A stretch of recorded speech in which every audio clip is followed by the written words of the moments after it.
What's up, everybody? Welcome into the Fantasy Effect. We got a good episode for you tonight. Pretty excited about this one. So we've taken a bit of a break from our prospect previews, and we're going to start previewing the free agency period that is going to happen here at the beginning of March. So we got about 3 weeks here to make some moves prior to everyone else. If you're listening to this show, it means you're probably more active than most of your league mates, which is already a good sign, right?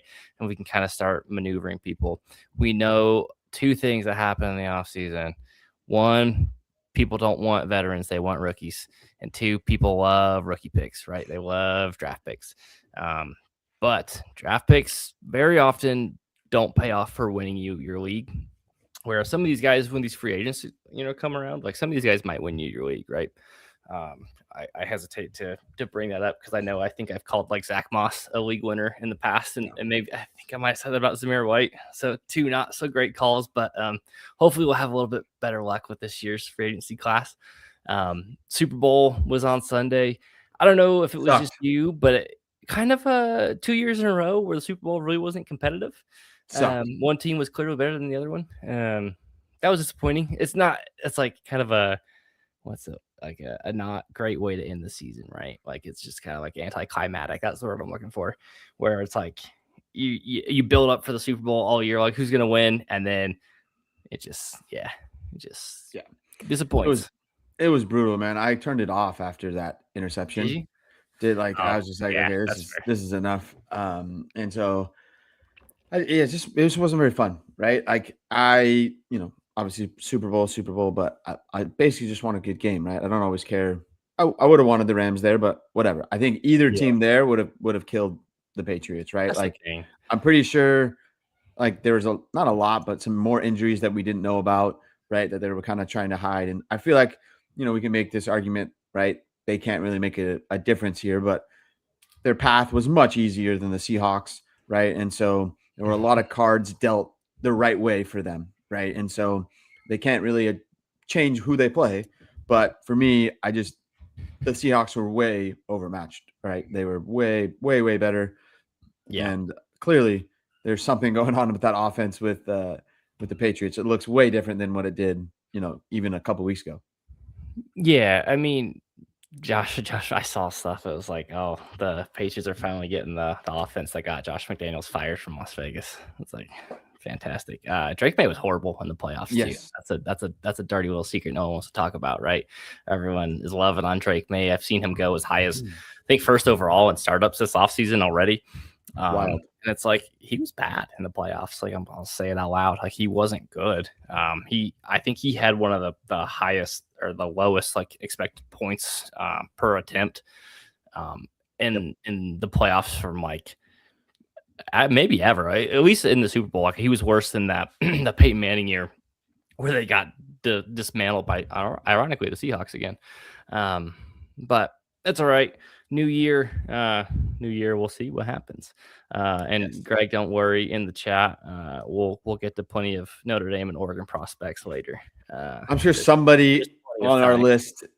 I'm sure somebody on our list that's a free agent went to Notre Dame or Oregon. So don't worry, Greg. It'll be thrown in. I'll find a way to work them in. That interception you mentioned, Julian Love was the one that picked him off, and he went to Notre Dame. So there you go. Excellent. Nailed it. Speaking of another one of my favorite teams, the Raiders. This is heavily speculated. Finally official now that the Super Bowl's over. Clint Kubiak, offensive coordinator from the Seahawks, has signed to Las Vegas. A lot of good vibes. I don't know. So I'll just tell you candidly. I want to get your thoughts on this, but I'll tell you, like, as a Raider fan, a lot of times it's hard to get too excited about head coaching hires. It seems like that happens all the time. Where we're just constantly hiring a new coach. This one feels better than the previous ones. Like, the Pete Carroll hire was a little odd. Antonio Pierce kind of being hired. John Gruden was kind of a rehash. Like, it seems like Jack Del Rio, if you want to go back that far, like this one feels more optimistic as a fan, just because of like he's a really sharp offensive mind. He's a good offensive coordinator. I don't know if he's going to be a good head coach. That remains to be seen, but I feel optimistic about what that means for some of the young pieces, right? Like Ashton Genty, Brock Bowers, this offense. But what are your thoughts, Howard? So I was pretty stoked. I was like, I think we talked about it last week. Like this was pretty much a done deal, right? Like, so obviously I wasn't surprised by him signing, right? And so I think I'm pretty, like you said, I'm pretty excited about the younger pieces, but I really think we still need to look into like who they draft, right? Obviously outside of Mendoza. Got it. outside of Mendoza. Okay, you didn't let me Lock it finish. in. Because they need a better offensive line. Their whole offense is not going to be good So unless they don't get a better offensive line or at least a couple pieces, right? So and I think also, Kubiak will have a hand in that. His offense is much more fantasy friendly, in my opinion, right? And so I think Genty is going to be great. I think Bowers is going to be great. And even if, Geno Smith starts, right, I think he will be like fine for those pieces in the beginning of the season. I'm glad you like waited to say something because fine for those pieces, right? Like okay. he will get it done and those guys will be relevant for fantasy. I'm not saying Geno Smith will be relevant. Those players will be. Right. So I think, like you said, this is a much different hire than what they typically do. You can already see Tom Brady is kind of putting his stamp a little bit. Right. And so I don't know if they've already, like, if he's already gotten an offensive coordinator. So that will be interesting who they get. And so I think there will be some growing pains, right? Because he's never been a head coach before. And, but I think this is a really good hire. I think it's a great hire. I think what I will say is he doesn't have a ton of experience as a coordinator. He's pretty Yes. young. But what I will say is that his dad was a really good coach. He's been around NFL teams and around coaching like his whole life, basically. So I feel like that makes up for it a little bit. I kind of have on screen there what he's done. So in 2021, he was the offensive coordinator for Minnesota. That was kind of his first stint. The numbers don't like pop out a ton. He's 18th in points, 22nd in yards, 12th in offensive yardage. What I will say though is that like that was the Kirk Cousins year. He threw for over 4,000 yards, 33 touchdowns. Justin Jefferson that was his. I think it might have been his rookie year where he had 1,600 yards, 10 touchdowns. Dalvin Cook went over 1,100 rushing yards. And the piece that I thought was exciting too was like Tyler Conklin, who is not Brock Bowers, obviously, had 83 targets in that offense and almost 600 yards. And I'm thinking to myself, if that happens in the Kubiak offense with Tyler Conklin, and then not to crap on AJ Barner, but he's mostly a blocking tight end. He had a really good season this year in Seattle. Just what he can do with Brock Bowers and Michael Mayer. The run game has always been very good under Kubiak, and I think his dad was known for that too. His rushing offense were fantastic. This is really good for Ashton Genty. I think you hit the nail on the head though. Like the offensive line has some problems. A lot of that was scheme and coaching under Chip Kelly. It's interesting. The Raiders spent a lot of draft capital this last year on offensive linemen and just refused to play them. I don't know why. I'm not entirely sure what happened. I'm hoping this kind of gives them kind of evens the playing field and lets them, get a chance to play. But I'm optimistic. I've been hurt before with the Raiders, but I feel like this is going to be a good offense. I'm kind of excited for what we're going to see here. Yeah, and I think if you go back to like the Saints, right, you're not going to say, "Oh, wow, they had a great year that year in 2024," but their players were fantasy relevant, right? And I would say that is a lot from Kubiak, right? And then obviously this year, the Seahawks had a great offense, right? And Sam Darnold had a really solid season. So like I think it's going to take time, but I believe he's going to be a good head coach. Right? I don't think he's going to be like Wes in the chat. I remember when Lane Kiffin was a hot offensive minded head coach, right? Like I think there's a lot of background noise with that guy, right? But if you think about Kubiak, you said it, right? He's been around, his dad was a great coach. He's been around the right people. I feel like that he doesn't have any extra baggage, right? So I think those type of things, hopefully he gets some seasoned coordinators to help him over that first year or whatever. Yeah. But I still think, this is going to be really good for the Raiders. Yeah, Lane Kiffin's the one that he also coached for the Raiders for a little bit. That's He kind of did. funny I that think that's why. that's probably why Wes brought it up. But Yes, Kiffin's a little bit of a different story because I feel like when he got hired, he was offensive coordinator at USC before he came to the Raiders, and then huge he jump. then he went back to like Tennessee. I think that's where he got like I don't know. Lane Kiffin has some warts and personality things. Oh yeah. He's a good coach now. There's some personality things that are Oh yeah. interesting. I He's don't the think Kubiak perfect. has that problem. Yeah. So No. Yeah. um, I was gonna say he's like the perfect coach for LSU. Always extra shit going on, like extra baggage. It works. It works yeah, dude. perfect. Yeah, he's a little crazy, but it is what it is.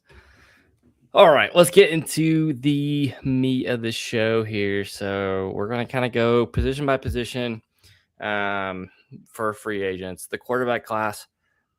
You know what's interesting? The quarterback class for free agency and the rookie class really isn't overly strong.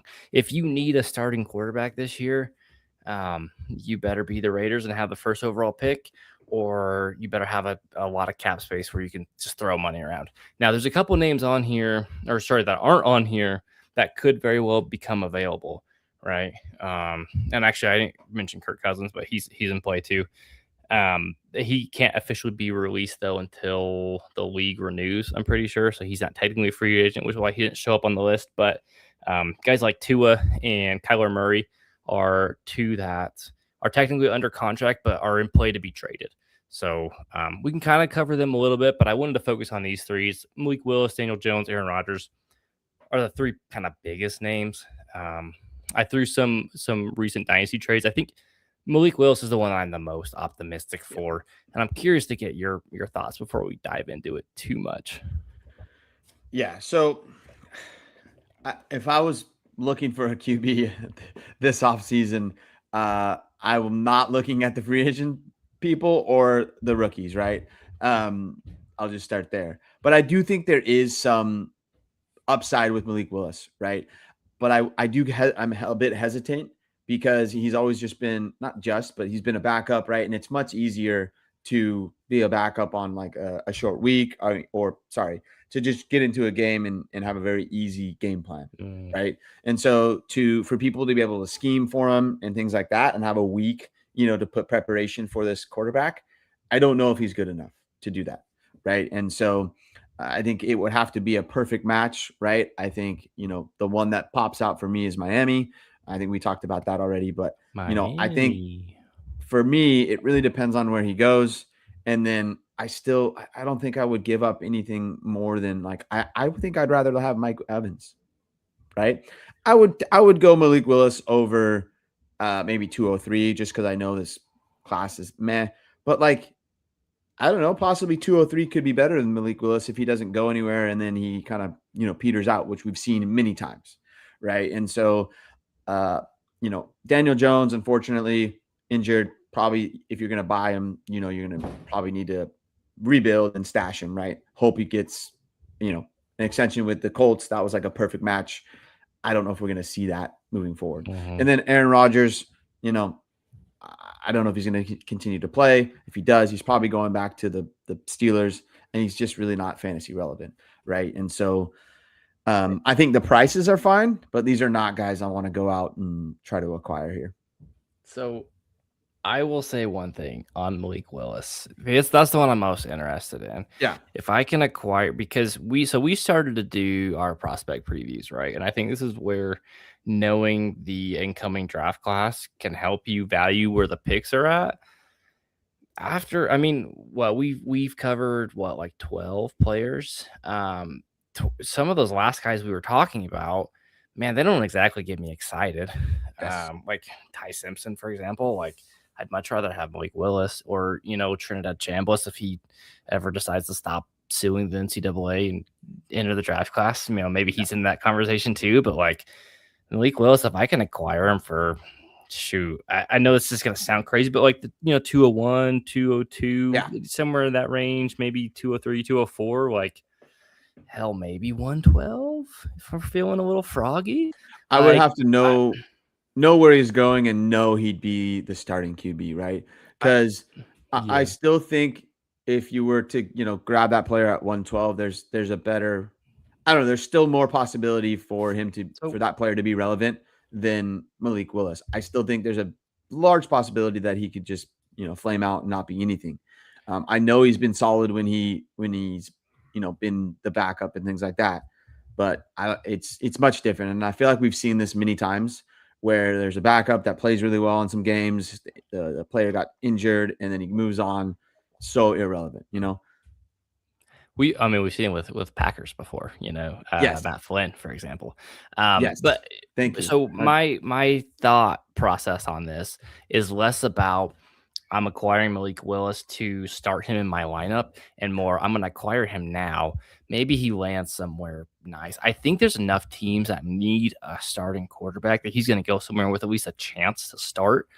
And I think are going to be able to trade him for a higher pick later, or maybe a different like asset. Maybe if you acquire him now at like a low or sorry early second value, and then closer to the season starting, you can get him for closer to like a late 27 first, which I think is going to be better than this year's class too. Like, I mean, there's a ton of teams like Arizona, the Jets. Now, some of these, if he goes there, it might actually hurt his value.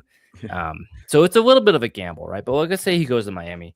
There's enough pieces there with Jalen Waddle and Achane that, like, that could work. If he goes to the Jets, it might be a little dicey. People might not love that. I know Cleveland probably isn't the best spot either. Kind of looking through some of these teams. There's Arizona. I think he would be fine in Arizona, especially under the McVay style offense. I think that's a great place for him to go. If they are able to move off of Kyler Murray, I think that's a spot. Ideally, if you trade for Malik Willis, that's where you're hoping he goes, right? Just somewhere to Arizona. He improved a lot too under. I'm blanking on the Packers coach name. Matt LaFleur. Yes. There's too many LaFleurs. Too many. Yes. He improved a lot in Green Bay compared to what we saw this year versus what he looked like in Tennessee as a rookie. Like, it was night and day. Like, he was dropping dimes to Romeo Doubs. And I know you brought it up too. Like, it's different if you get like, you come off the bench for 1 week and you have 1 week to prepare. It's a different style offense. Like, I get that part of it too, but like there were signs of improvement. And also he has that rushing floor that, like, I mean, people paid to acquire Justin Fields and Trey Lance, even after he kept getting hurt and like barely played any games. Like, there's that possibility where people look at it and go, man, if he's a starter and he runs, like, he could be a QB1. Now, I don't think he would be, but like, people can talk themselves into that. And so I think if he signs somewhere, people can talk themselves into a point where if you acquire for anything less than a first, that you can net profit there by selling for a first later. And that's my thought. It's kind of like short selling Malik Willis, essentially. All right, Mr. Stock Exchange. But no, yeah, I would acquire Malik Willis for 201, 202, 203 easily, right? Because I agree. Yeah. The sole purpose of flipping him, right? So ideally you're in the best spot, right? Greg says he's got 2 shares of Willis, right? So, those are the type of things that I'll probably hold on to those and then sell maybe when he gets an actual team. And then people get stoked about, he landed with Arizona. Holy crap, that's going to end up really good. And then now you can get him for a 2027 first and boom, that's awesome value, right? So I'm on board there. I'm just saying I don't expect much, I was guilty for grabbing Justin Fields last year off season, probably I think maybe for a early second or late first, right? Team that I thought was going to be really good. Boom, no problem. I'll take that late first. I'll move that late first for him. And then now useless, right? And so you take those chances, but I think we know there is a possibility he could be good, but we kind of, I'm leaning more towards the probably be fine. So, but for me, that value is great. Go ahead and if you can, before he gets onto a team, grab it for, I agree. I think I'd even get him for a 112, right? 112 to 203 range. I'll take that all day. I'll take Malik Willis and hopefully be able to flip him. What about 111? 110? How high can we go? So right. right now, I'll be honest, like I have a very big group from like 112 or excuse me, like 110 on, right? Because I think after the guys we talked about last week, right? I think we were up to like maybe 8, 9 guys. So I think there after that, there's a lot of question marks at this time, right? I will probably maybe make an argument later once, we get a little more information, right? But today, 110 on, I'll take Malik Willis. Let me ask that question differently. So Kyler Murray or Malik Willis? Coin flip, really. Like they're right now, they're in the same boat, right? I don't want anything to do with Kyler Murray. If I have him, I'm stuck. I'm gonna keep him. I'm not moving him for the same price as Malik Willis because I know the value could be there, but I just don't believe in him. So give me a coin flip there. I'll take whichever. I don't think I would. So it's easy to say that. I don't think I would trade them I for take each Malik Willis. other, right? But just straight up, by the way. Yeah. It's just because I just don't. Do you want me to keep right? going? I'm close. Jesus. So I lost my total train of thought after that. I couldn't help myself. So Kyler Murray has just issues that I think are detrimental to him as a teammate and playing the quarterback position. I think he's more naturally talented, and that is what it is. But like, I think there are things outside of on the football field that hold him back. Whereas I think Malik Willis is like a good teammate, and people are gonna like to see how hard he's worked and how much he's developed. I know Wes brought it up in the chat. Like he came out of Liberty, he had one of the worst throwing motions you've ever seen in your life coming out of Liberty. He's taken some development that he needed that he frankly didn't get in Tennessee. Working in Green Bay, he's gotten some of that. Like, and he played in Green Bay. He played late in the season in cold weather, so that's not an issue. Kind of is with Kyler, right? He's never really played out different weather. It is a little spicy, Greg, on the Kyler thing, but it's like I think their trajectories are going different ways at the moment. Absolutely. And like, yes, the market is probably Kyler over Malik Willis, but I just think it's one of those kind of projecting how the year plays out. And I could definitely be wrong, right? Like, absolutely. But I feel like after like Sam Darnold and even, well, we'll put Dak in there, right? So you have that tier 6, right? After tier 6, like it's a coin flip out of all those guys, right? I mean, I probably would put Bryce Young as the top one because I think there's still some upside there. But outside of that, like, is there upside with Bryce Young? I mean, there could be, right? But like outside of that, I'll take any of those guys. I feel like we don't know, right? Like I'll take Matthew Stafford out of that whole group, knowing he's got one more year. And this was his like one of the greatest years ever, right? Like after, tier 6, like there's a lot of question marks for me. I mean, I think that's totally fair. What about Daniel Jones? Just like real quick, like Aaron Rodgers, I agree with you. Like I don't really want anything to do with Aaron Rodgers. I think he'll be fine if you have him. Like great. I wouldn't necessarily try to acquire him on a contender. Like he might help you if you can get him for like a late 2, just for like a one last ride. But like, I don't think he provides a ton of value for you. Now, I'd rather take a dice roll on a rookie at that point. But Daniel Jones is interesting because I think given the injury, Indianapolis is going to re-sign him, and I think it's going to hinder his market for other teams to want to acquire him. He was great in Indianapolis. Like, I think he's going to re-sign. I don't think he's going to be ready to go at the start of the season, but I think he's going to be available and valuable to you mid-season, maybe like October, November. Due to that, like looking at where he's at in fantasy calc, he's kind of right at the 112, it looks like. Or sorry, 109, 110, it looks like right now is kind of where he's at, which feels a little rich. How do you feel about that price on Daniel Jones? Is that yeah, if that's the price, I'm out, right? I'll take the pick there. Like I get, we already talked about like same thing, Malik Willis. I think they're kind of in that same boat. There's more upside to Daniel Jones, I feel like, but I know I kind of hesitated there because I don't really know, right? Because I feel like it was like a perfect match for Daniel Jones last year. A lot of things went exactly right until he got injured, obviously, right? And so I don't know how he will when he comes back. There's still a lot of question marks there. And then I have that same, thing as Malik Willis, right? So anywhere from like 110 to 203, I'll acquire Daniel Jones. But before that, I'll take my picks there or like same level player there. So like, he's in that same boat, after you have your tier 6 guys of quarterbacks, right? Give me anybody there, really. It's just who's going to play and who has a good matchup. Yeah, I mean, I think I'm at a point where 111 through like 204, 205, I'm kind of treating as like the same. Yeah. Where I just like obviously the 111 sounds nicer, but like I don't think it's that crazy. I would probably acquire Daniel Jones for the 111, just take a shot on him Yeah. because I think he played well enough that he's going to get another chance to start when he's healthy. And you could probably and if he comes back and he looks good, you could probably flip him for more than that.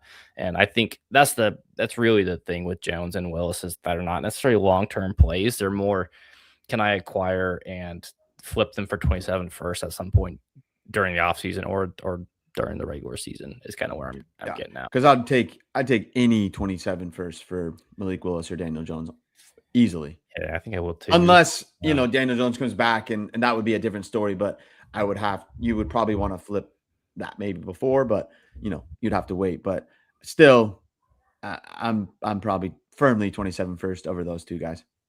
Agreed. All right. The wide receiver class. I mentioned this in the Discord earlier, but I think the way I'll say it again, this year it's a good year to draft wide receivers and sign free agent running backs.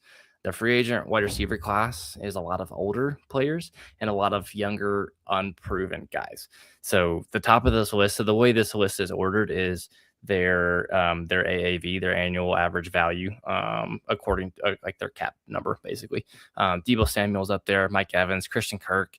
Like, okay, Deebo, does he have any juice left? Right? Is he basically done? Like, I don't think there's any fantasy relevance there. Christian Kirk has been injured for a century. And then Mike Evans, like, I think he'll be good. So the thing with Mike Evans is that, like, if he resigns in Tampa Bay, I'm interested.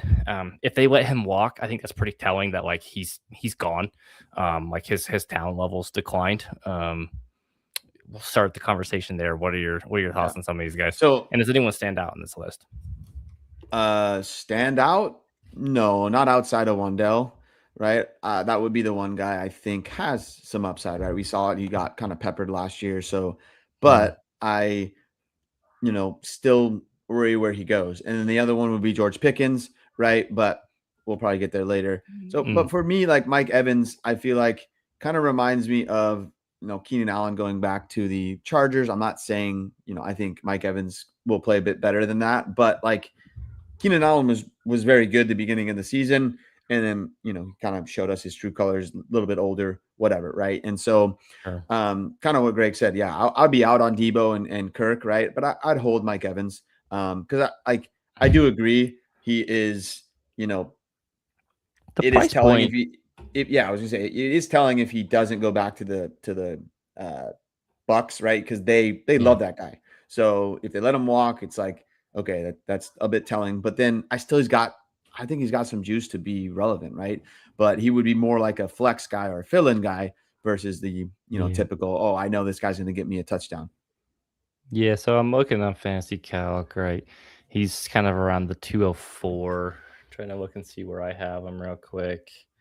I have him kind of around a mid 26 second, so I kind of have him in that same tier. I think I'd rather, honestly, if I'm going to spend like a 203, 204, like, give me a shot on like Wan'Dale or give me like Jacoby Myers if I can get him. Honestly, give me like Jaden Reed. I know that sounds dirty to say out loud, but like he was hurt all year, and I think he's still got some juice. He's a little bit younger. Mike Evans is a guy I just don't think. I just don't want to acquire him. I think he's too risky, right? And I think like if you try to trade him away, like realistically, are you going to get a mid-second for him? Like I know that's what you're going to have to pay to get him, but like, is anyone going to pay you that? Yeah, I don't think they will, right? Because unless it's 212, but again. Yeah, and then you might as well just hold on and just hope he has some juice left, right? Like, right. So, I would buy at that price, but I don't think you could, you would be able to acquire at that price, right? And so, and if you look at the guys around him, right? So, some of them, Jacoby Myers, that's the only one around him that really kind of, to me, is like, okay, because, top down, Worthy, Sutton, this is what I'm looking at, Fantasy Calc.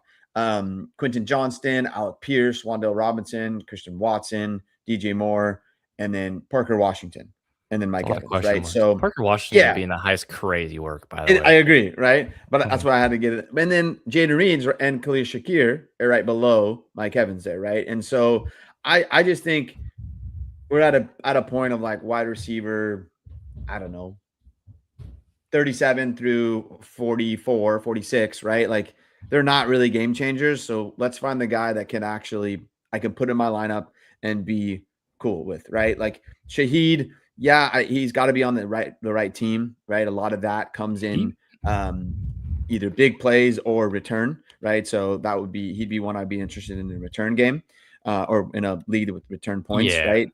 But again, right, the only guy on this list that's like, in wide receiver 3 maybe territory would be George Pickens, but I have too much of him already, and I'm kind of out just because I'm, there's always issues with his something. I think you're too low on Pickens, but let me give you a thought on Pickens. If he doesn't get a deal and he gets franchise tag, I am more than willing to hold him for another year because I think that will keep him on his best behavior. If he gets tagged and then traded, or Dallas just ponies up and they give him, I think he's projected like a 4-year, $120 million deal. If anybody pays him that, I'm gonna sell him so fast, dude. I just zero to do with that. Yeah. Okay. So I just looked up where he is on Fantasy Calc, wide receiver 11. So I was way off. You were right. Yeah, and so I guess that's my thinking, and I think you might agree. Like, I want nothing to do with him, so I put him in that bucket of like wide receiver 3. But yeah, I actually am gonna go put him on the block right now after I try to see if I can get any bites for him. Right, if he's at wide receiver 11, that's wild, right? So I would take, of course, I'm not gonna just give him away, but if I can get my hands on, well, yeah, but like I'd take Mekhi Lemon over him. I'd take Cortland Sutton. And I'd take easily. Did you see you take Cortland Sutton over George Pickens? Sorry, Carnell Tate. That is exactly what I was meaning. Not Sutton at all. I had to double check because I was gonna go send a welfare check to your house. Make sure you're good. Okay. Sorry. Right, and that might stop there. But yeah, honestly, like those couple guys coming in, I'd rather have them. But yeah, so many question marks with Pickens. Honestly, I think Pickens is like the biggest one that stands out as like, if you can get 102, 3, 4, or 5, he's off my roster anywhere, right? And like I don't want to acquire him. He's a little bit scary just because he's a little bit crazy. Yeah, Pickens is found the Lord by love. Let's go. Is that why he got suspended? No wonder. For a drive against Las Vegas when he was in there with CeeDee Lamb out gambling. No, it was after. I think Greg means he recently found the Lord. No wonder he's at wide receiver 11 on Fantasy Calc. Sounds like a guy who has a lot of George Pickens. I think though, like that 102, like 105, that's gonna kind of be a tier for me, where you get one of the top 3 wide receivers, and then Mendoza. I think I would trade him away for any of that, and I think that's realistic. That could get done. The one I wanted to call out to is Alec Pierce. I think he's the only one that's not like a smaller or like a role player wide receiver. I say smaller because of Wan'Dale, but that was kind of uncalled for. Alec Pierce, though, he's like 6'4". He's like a deep threat. He's really fast. He's a big body. I think he's going to get a lot of money somewhere. I think he's the one that can kind of get, well, okay, so hold on. If like the Jets give him a lot of money, then yes, I'm not interested. I'm not interested in any Jet. I'll just level with you. But like if he goes to like San Francisco, or if he goes to New England to play with Drake May, then I could talk myself into Alec Pierce. Like he could be our chat is unhinged sometimes. if Alec Pierce goes to New England or San Francisco, I think that's a place where like I think they're going to have a good offense, a good role, and somewhere where he can be an asset to your lineup. Where I struggle is like you just mentioned it when you're reading that list of guys around Mike Evans is he's being priced like he's going to go to one of those places already. As kind of like an early second round pick, and I'm not there yet, and so um, I gotta stop reading the chat. I'm losing my train of thought. Alec Pierce, like at an early second value, are you in or out on that? I am out. That's just a little too high for me. But also, like, I don't know. Coin flip, like I don't know, right? I don't feel comfortable putting Alec Pierce in my lineup. Like I have put a ton of Alec Pierce in my lineup because he was playing well last year, good matchups, whatever, Played right? well, yeah. But this is what happens every year. Someone like Alec Pierce gets I thought exactly of the Jets. That's why I was like, no, I don't want anything to do with it. Someone's gonna overpay for him. Sweet, we got our new wide receiver 2 or whatever, and he's gonna be flat, right? I felt, Christian Kirk. I was like, oh, nice. He's gonna be their wide receiver 2. We do this every year, right? I'd rather be wrong on this and then pay like 201, 202 for Alec Pierce. Maybe I like my rookie picks and rookies a little too much, but I need the perfect match to pay that for Alec Pierce. So yeah, what I'm hearing is you need the Goldilocks, just the right fit, just the right, perfect. Too high, too low, just right. I think Wandale is interesting too. I think New York might want him back, but like who has a ton of cap space is Tennessee. Brian Daboll just left New York to go to Tennessee as offensive coordinator. I think that could be a sneaky little option. Like he's had back-to-back seasons of over 100 targets. He's been like crazy used. And I know he had a really good production profile coming out of school. He's small, right? But like hasn't seemed to stop him. He's been able to stay healthy relatively the last couple of years. Like if he goes to Tennessee, I mean, I think I'm more willing to, and this sounds weird, but I feel like I'm more willing to pay an early second for Wandale than I am for Alec Pierce. And maybe Agreed. that's dumb, but like I think he's either gonna stay in New York or he's gonna go to Tennessee. I think like I feel pretty confident those are the two options for him. And I feel like they're both pretty good. Like they both have young, kind of promising quarterbacks. I know the Giants kind of maybe not with their offensive coordinator, but I think with Harbaugh, like it might be okay. We just gotta wait and see. But yeah, I don't know, man. I'm like the way you like started with, right? I don't really like any of this group, right? Pickens is obviously the highest ranked one, but there's a lot of question marks there. So I think Wes said it best, right? I would love most outside of George Pickens, but I would love, Wandale, Alec Pierce, maybe Jauan Jennings as like first guy off my bench, right? Buy fill-ins and maybe on a pinch a flex guy. But outside of that, a lot of question marks. I don't want anything to do with Jahan Dotson. I don't want Christian Kirk. Yeah, I'm out on Debo. Jauan Jennings I think could be okay on a good, maybe if he goes back to San Francisco or whatever. I don't think he wants to. I think he's pretty vocal about wanting to go somewhere else. That's one that's interesting too, because I think he's a good player, but I don't know, man. Like hit that. Yeah, sorry. What I was gonna say is I feel a lot of his production was like like 2 years ago, right? And it was like very isolated. I feel like I know he did well, but this year I think he had missed quite a few games with injuries, and so obviously if San Francisco didn't want to extend him, I think something else is going on. But yes, I think if he does go to a team that can use him right, I think he's interesting as well. Yeah, I think a lot of his productions come when like other guys have been injured. When he's kind of like the only show in town, right? The other name I just want to mention real quick too, Romeo Dobbs. It's interesting because I feel like Green Bay, they re-signed Christian Watson. They have Jaden Reed. They drafted Matthew Golden. Are they gonna commit to paying Dobbs. He's a guy that like I like him in Green Bay a lot. Like him and Jordan Love have a really good connection. They score a lot of touchdowns. I question how good he will be somewhere else.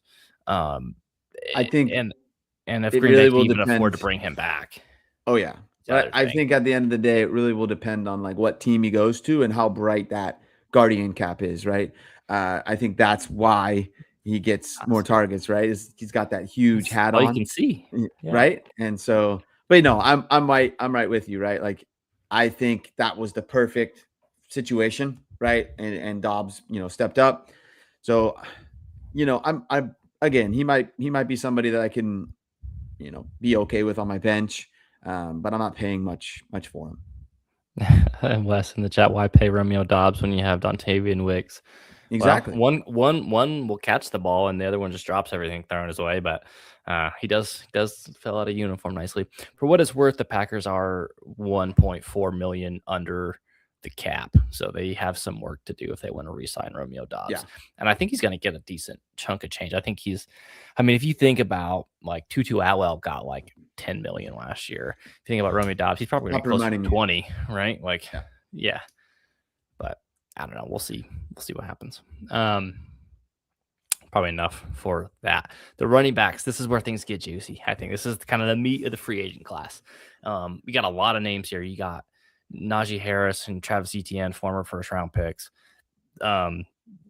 which can be code for they suck. But in this particular case, Etienne's good at least.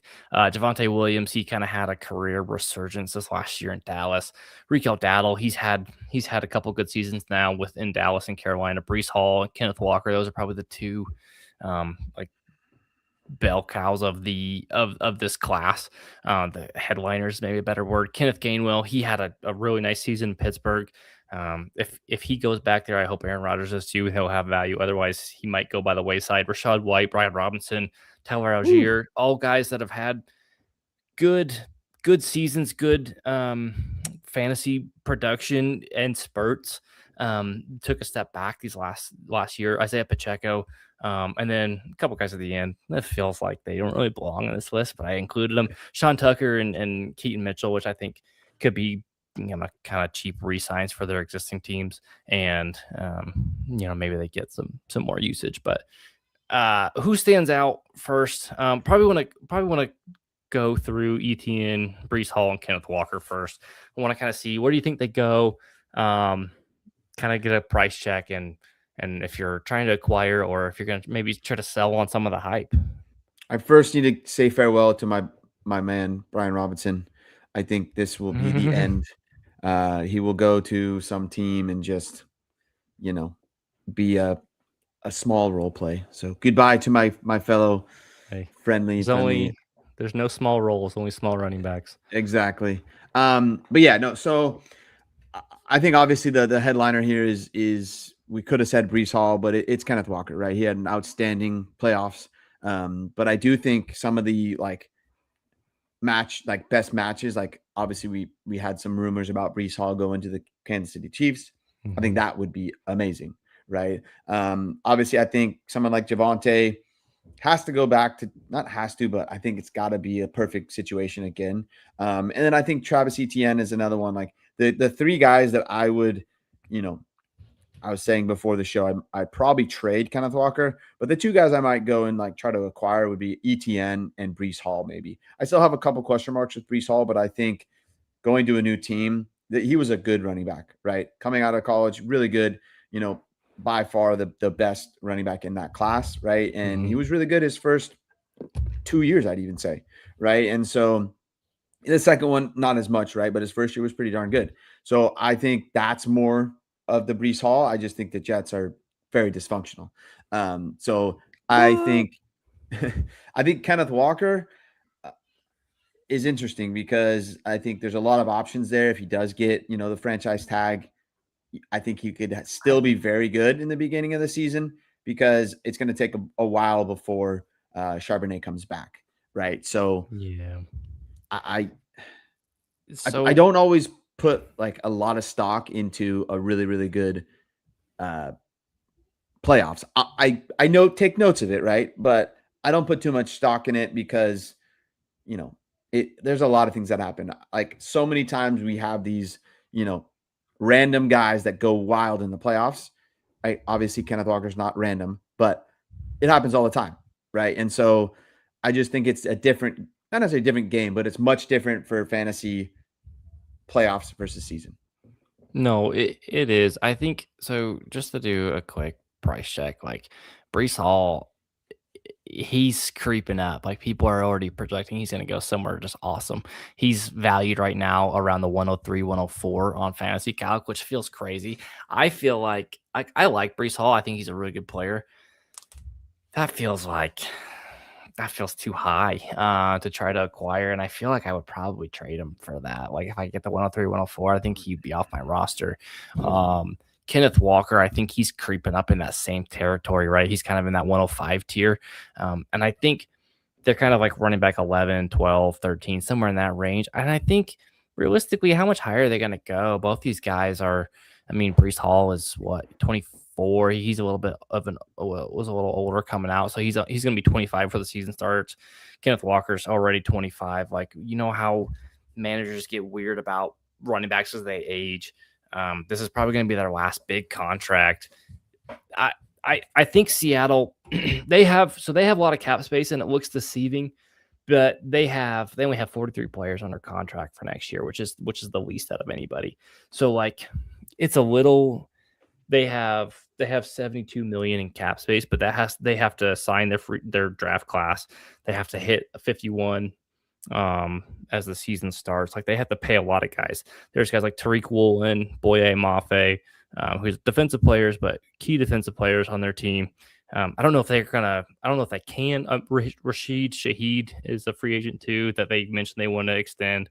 I don't know if they can't sign everybody, right? So someone's going to get left out. I don't know if it's going to be Walker. Maybe they re-sign him after the playoff run. I think that's probably best case for him. But like, man, 105 for some of these guys feels like just give me the rookie. Travis Etienne, I think, is the one that I would like to acquire the most. He's kind of priced more down to like the 108, 109 range. And I think that's one that makes a ton of sense. And I think there's 3 landing spots that make a lot of sense for these guys. There's Washington Commanders. They have a ton of cap space. The Chicago Bears, I think they're technically negative in cap space right now, but they can rework some of those contracts to pay for one of these guys. And then the Texans, they're stuck with Joe Mixon, who sucks and is injured and old. I think any of those guys could possibly go there and immediately just have awesome value. Kansas City is the one that I see a lot of people, they want, and they kind of project it. They are so deep in cap hell right now. I know they can get out of the Jawan Taylor contract. I think Travis Kelce has some money they can free up. I think they can restructure some of their deals, and they're going to have to, but I don't know how much money they can free up to sign one of these guys, because I think they're all going to get a decent chunk of change. So to reiterate that, because I rambled, I would like to acquire Travis Etienne for like a mid-first, and then Kenneth Walker and Brees Hall for my shares. I'm going to try to, similar to George Pickens, like if I can get out with like 105 or above, I'm doing it. Do you agree with that line of thinking, or am I do walking down a crazy path? Okay. I'm looking at the rankings here, and I actually was surprised. Travis Etienne is 27. I was very surprised by that age. I hope that's right. Not right, because he's. Yeah, I'm sure it is. He played 4 years at Clemson, so he was a little bit older when he came out, and then But yes, where he's at and what his value is, that's the guy I want as well. Unless, Javonte Williams is right there as well at RB22 on Fantasy Calc. If he goes back to Dallas, but I don't know, right? I have more faith in Travis Etienne repeating his season versus Javonte Williams. Right. I think, although, it's close enough that it's, 50-50 shot there. But, I agree that, with Brees Hall all the way up at running back 11, that he's going to be hard to acquire. And you're probably going to have to pay close to like 101, 102 to get him. Probably not 101, but 102 for sure. Right. And so at that price, I'm with you. Right. Travis Etienne's the guy, and maybe Javonte. Those would be the two. But then, I don't want to.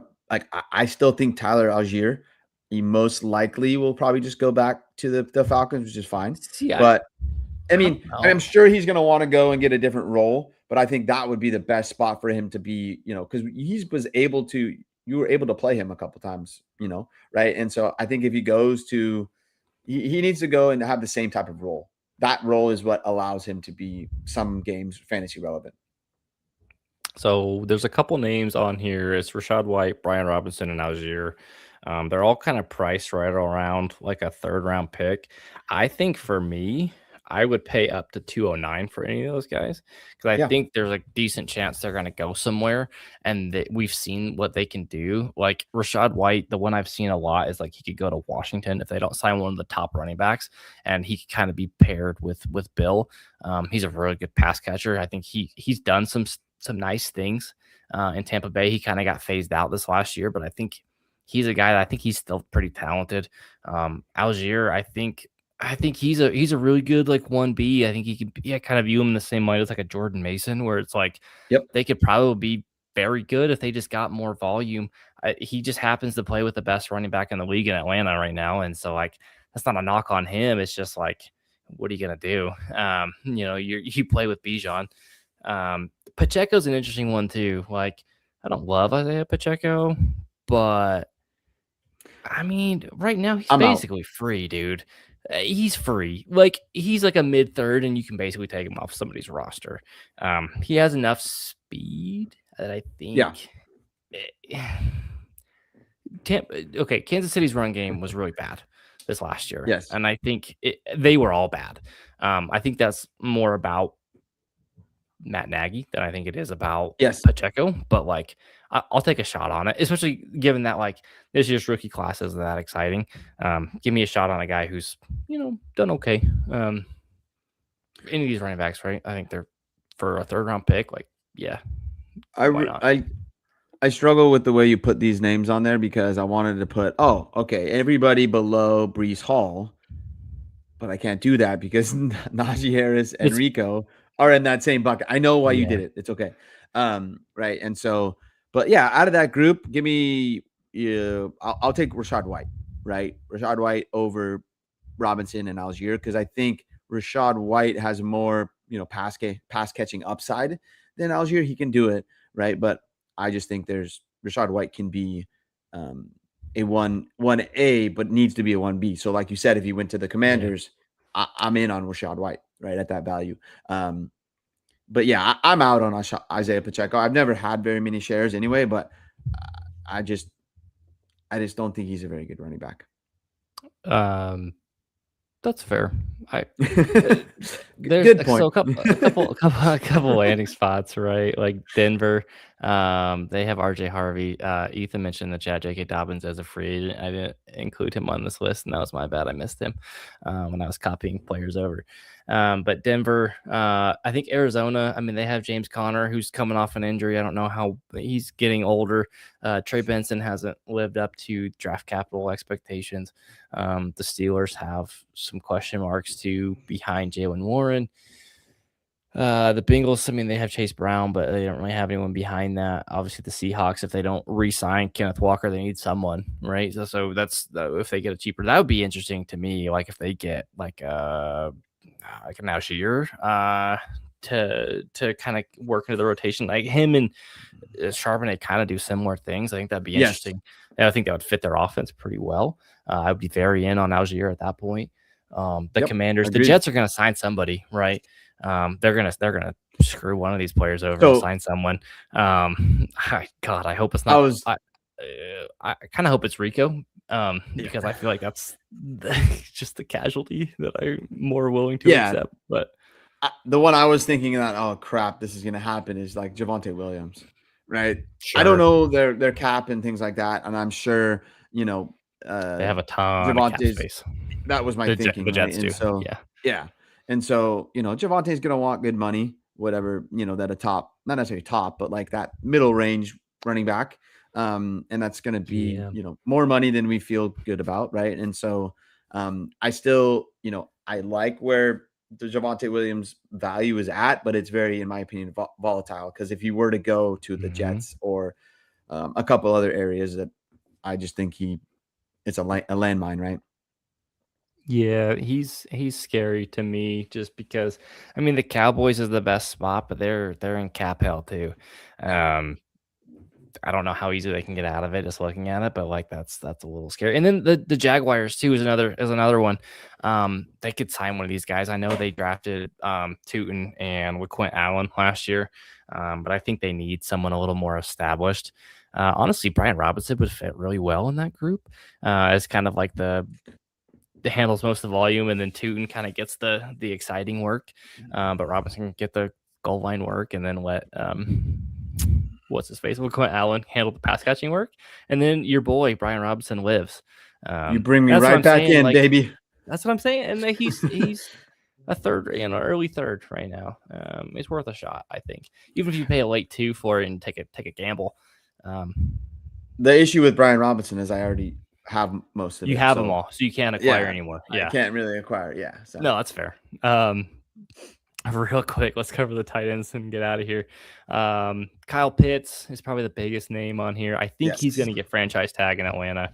I don't think he's going to hit the open market. Kelsey is probably going to re-sign in Kansas City or retire. I wouldn't touch that one, trying to acquire. And Njoku's the one, though.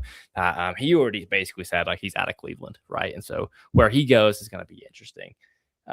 There's some good spots. I think I say Washington a lot for a lot of these, but I think he would fit in that offense. Yeah. They need a good tight end with Zach Ertz kind of being banged up. The Bengals could potentially do it. The Steelers could bring him in. Might be interesting. The 49ers could bring him in too, depending on how serious Kittle's injury is. The Titans, they have the most cap space out of anyone, and Okonkwo is a free agent as well. So that could be interesting. Who stands out to you here? Who are you interested in? I have Kyle Pitts in there twice. That's fun. Yeah, I just saw. So the one that stands out to me is Njoku, right? I agree. I think Pitts is going to go back to the Falcons, and I want to be back in on Pitts, but he had a great season. But I don't know. But if you like historically, I can't think of his name off the top of my head. Kevin, no, it's not that. It's whatever his name is. New head coach of the Falcons. They use the tight end very well, a lot, right? And so, yeah, Stefanski. Kevin Stefanski. Thank you.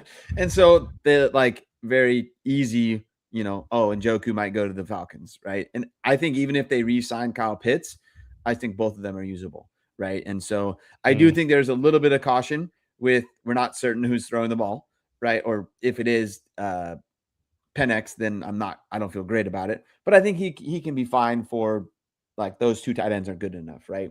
But I would not be as happy if Njoku went to the Falcons. I want him to be on a team where he's the tight end one and can be like relevant, right? He was great with how crappy different quarterbacks were playing in Cleveland, right? He was like the one guy in Cleveland that I'm like, I feel okay playing this guy.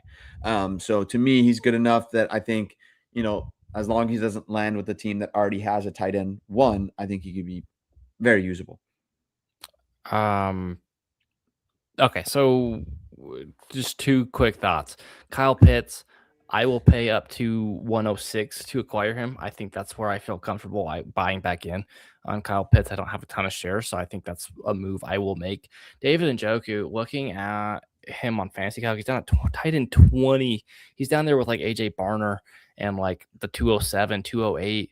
Like I'll send an early second for Njoku, like early mid, like 204, 203, 205 for Njoku, and just hope he lands somewhere good. I think that's worth the gamble. Noah Fant, I'm out on. I know he's pretty cheap, but I just don't think he's very good at this point. And then Goddard, same thing. I think he's going to re-sign in Philly, or he's going to go somewhere, and then I probably don't want to touch it, right? Because he's getting older.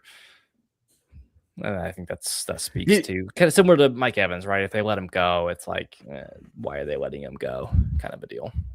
Yeah, and I do think he might be on his way out because if I remember correctly, last year they like re-signed him really cheap or something like that, and so very team-friendly deal. Yeah, exactly right. And so to me, he's very touchdown dependent, right? And so he'll not, he's on the older side, and so I'd rather take more younger guys than him, right? So really, out of this group, like with the price to acquire, I really only in on Njoku. I think Pitts, it might be a little pricey for me. I still think there's some question marks there. But it's funny that Wes said I can see Goddard having an Ertz last few years, considering Goddard replaced Zach Ertz in Philadelphia, just kind of on a similar career arc, just years later. All right, that's all we got. Thank you for watching. Hopefully this is helpful, and this can help you kind of get an idea of kind of where the free agents are, how to value picks, some of these free agents, and hopefully you are more educated than some of your league mates, and so you can get ahead, make some savvy moves, and hopefully get some more wins this upcoming season. We will be back next week and probably on some more prospects, but we'll have to work in some Notre Dame and Oregon players for Greg there, and we will be back. But thank you guys, appreciate it, and we'll see you on the next one. Peace out. Peace.